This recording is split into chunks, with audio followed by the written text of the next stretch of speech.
नमस्कार दोस्तों, स्वागत है आप सभी का आपके अपने YouTube चैनल DRI इंजीनियर्स में। दोस्तों, आज का हमारा टॉपिक है टायर कपलिंग। आज हम बात करेंगे टायर कपलिंग के बारे में। टायर कपलिंग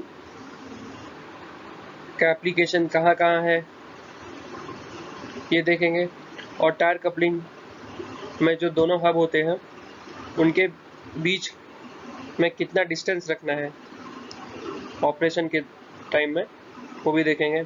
और जब हम हब को बोर करेंगे तो कितना टॉलरेंस देना है वो भी देखेंगे।